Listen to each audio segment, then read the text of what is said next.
Okay, here we go. Act like. Act like. What does it mean to act like? Look at the picture. He's acting like an idiot. That man has picked up some poor man who's shouting, "Help!" To act like is to behave in a way that... okay, so it depends on the situation.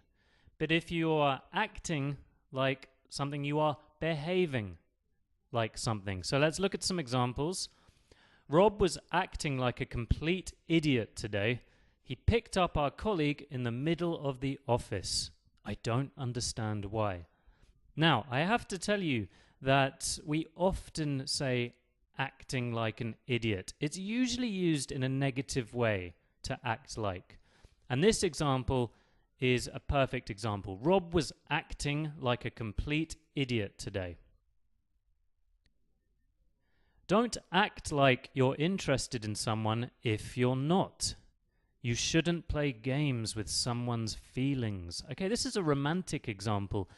Don't act like you're interested in someone if you're not. In other words, don't behave like you're interested in someone if you're not. What about this conversation between Tom and Alice, who are a married couple? I don't want to go to church. It's boring. I want to go to the park and play football. You're acting like a child, Tom. You only have to go to church for 1 hour, then you have the whole day to do whatever you want. Exactly, Tom. Stop acting like a child. So the phrasal verb is to act like, and to act like is to behave in a way that, okay, it depends on the situation. Rob was acting like a complete idiot today. So look at Rob in the picture. Yes, he's acting like a complete idiot. And we often use act like in a negative way. Don't act like you're interested in someone if you're not. Don't behave like you're interested in someone if you're not. I don't want to go to church. It's boring.